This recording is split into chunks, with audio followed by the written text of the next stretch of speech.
Welcome back ناظرین، break کے بعد دوبارہ سے خوش آمدید کہتے ہیں۔ آج کا جو موضوع ہے وہ ریاست کے اوپر ہم بات کر رہے ہیں کہ ریاست، عوام اور اسلام، خاص طور پہ کہ اسلامی حقوق نے اسلامی ریاست کس قسم کی ہونی چاہیے۔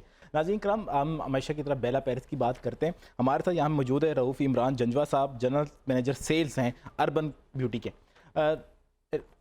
عمران صاحب، یہ پوچھنا چاہوں گا خاص طور پہ جو آپ کا کانسیپٹ ہے اربن بیوٹی کا، وہ بیسیکلی کانسیپٹ کیا ہے؟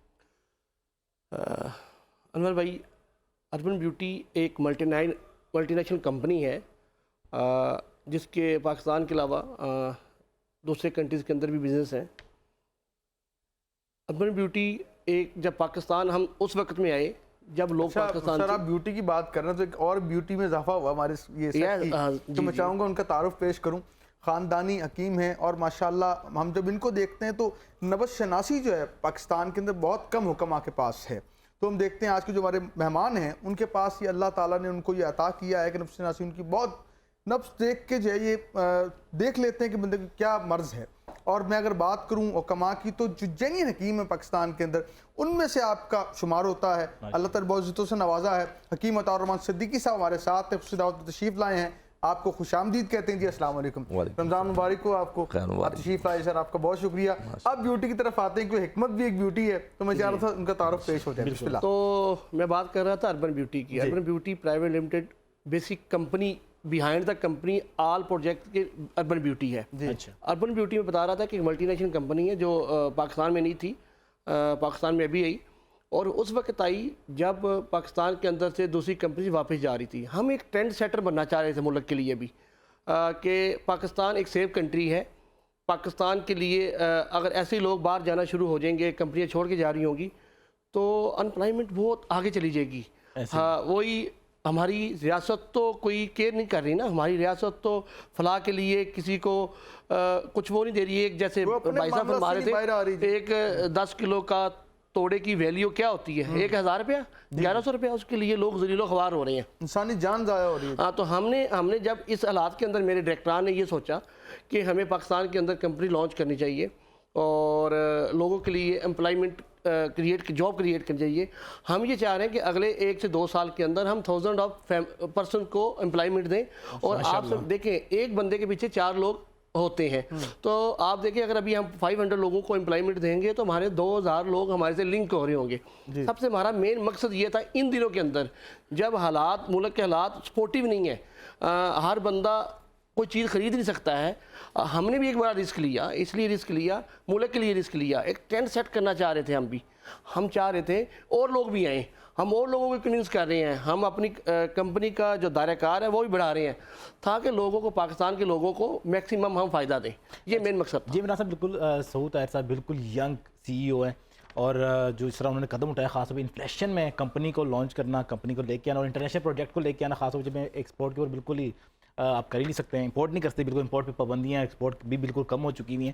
مجھے بتائیں کہ اربن بیوٹی جو ہے خاص طور پہ جو سعود صاحب کے جو پلان ہے کہ پاکستان کے علاوہ انہوں نے کہیں ترکی میں بھی ہمارے برانڈ اویلیبل ہیں، تو کس کنسیپٹ کے تھرو اربن بیوٹی کو جب انہوں نے آپ خاص طور پہ بیلا پیرس کے نام سے ایک نیا پروجیکٹ لانچ کیا، اس کا مقصد کیا تھا؟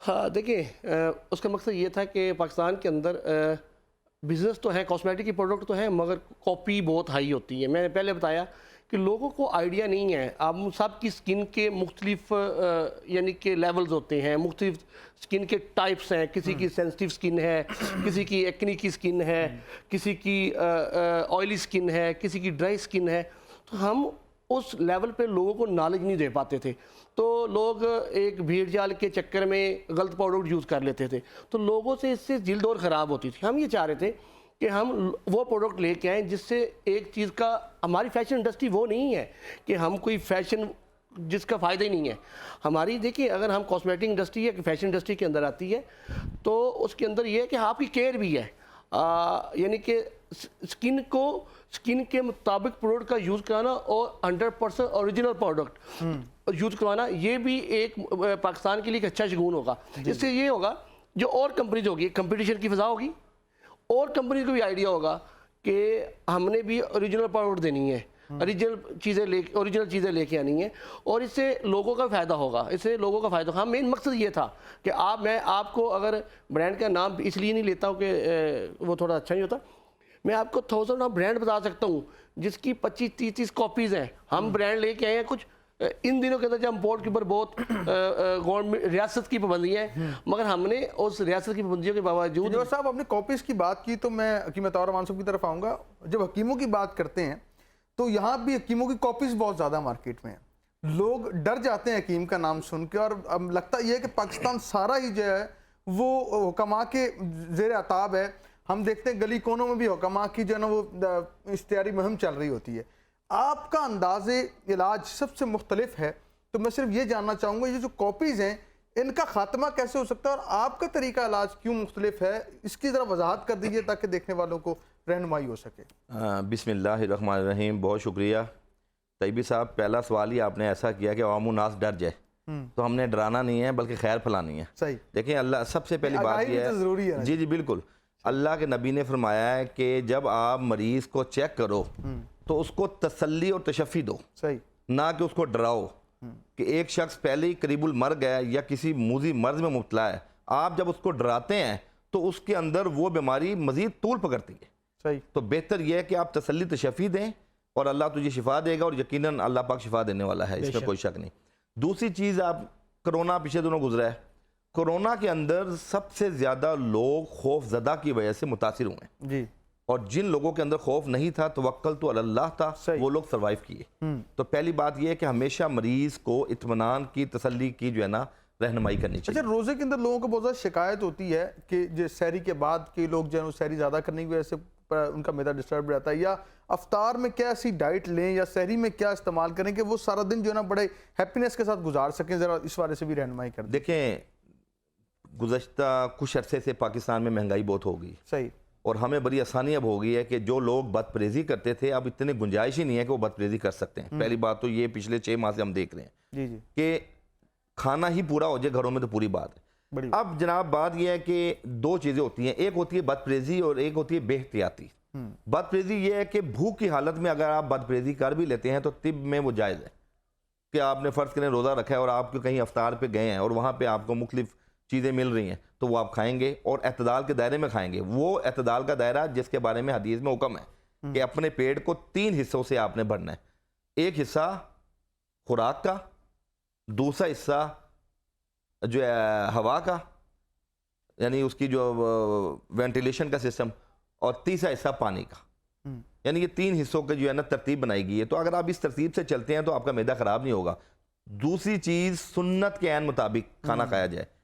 ہمارے ہاں کھانا کھانے کا انداز, چونکہ دیکھیں ہم لوگ جو ہے نا حفظان صحت کے اصولوں سے جو ہے نا مبرہ ہو کے بات کر رہا ہوں میں, یہ کہ ہم لوگ دور ہو چکے ہیں, انحراف کر چکے ہیں. صحیح. سنت کے مطابق کھانا کھانا کیا کہ 3 انگلیوں سے سنت کے مطابق کھانا کھانا ہے. نمبر 1, بیٹھنے کا جو انداز ہے وہ مسنون ہونا چاہیے. صحیح. ٹیبل پہ کچھ لوگ کھانا کھا رہے ہیں, کچھ لوگ کھانا کھاتے ہیں ایک ٹانگ نیچے ہوتی ہے, صوفے پہ ایک ٹانگ اوپر ہوتی ہے. اپینڈیسائٹس کا خطرہ ہے. یہ جو اچانک لوگوں کو پین ہوتی ہے لوئر ایبڈومن میں اور اپینڈکس ہوتا ہے, اس کی وجہ یہ ہے کہ جب ہم سنت کے مطابق کھانا کھاتے ہیں تو اپینڈکس اس بندے کو کبھی نہیں ہوگا جو سنت کے مطابق کھانا کھائے. اسی طرح اعتدال کے دائرے میں رہتے ہوئے ہم لوگ دیکھیں روزے کی حالت میں لوگ, میں یہ کہتا ہوں کہ کھجور اللہ پاک کی ایک نعمت ہے جو ہمیں تحفے میں ملی ہے کہ ہماری باڈی کے اندر کوئی بھی مٹھاس, کوئی بھی میٹھی چیز جو ہے وہ ایک پروسیس کے بعد جو ہے نا جسم کا حصہ بنتی ہے. لیکن کھجور کے اندر اللہ رب العزت نے گلوکوجن ڈائریکٹ پیدا کیا ہے جو آپ کی باڈی کا حصہ بنتی ہے, جزء بدن بنتی ہے, اور فوری طور پہ آپ کی جسم کے اندر جو انرجی ویسٹ ہوتی ہے اس کو توانائی مہیا کرتی ہے. اسی طرح شہد ہے, اللہ نے 2 چیزیں اللہ پاک نے فرمایا جو شفا کا مظہر ہے, ایک قرآن اور ایک شہد, یہ اللہ پاک نے فرمایا. اس کی وجہ یہ کہ قرآن جب ہم پڑھتے ہیں, میں نے اکثر لوگوں کو یہ بتایا کہ ہم بیسیکلی انسان مرکب ہے جسم اور روح کا. ہمارا ایک سیگمنٹ نہیں ہے کہ ہم اکثر بیماریاں روحانی ہوتی ہیں جو جسمانی شکل میں ظاہر ہوتی ہیں. جب ہم قرآن پڑھتے ہیں تو اس سے ہماری روح کو سکون ملتا ہے, اور اسی طرح جب ہم شہد کھاتے ہیں تو ہمارے جسم کو سکون ملتا ہے اور شفا ملتی ہے. بہت شکریہ. ہم انشاءاللہ تفصیلی بات بھی اس پہ کریں گے, لیکن یہ وقت ہوتا ہے ایک شارٹ بریک کا. حاضر ہوں گے اس یقین کے ساتھ کہ آپ کہیں نہیں جائیں گے.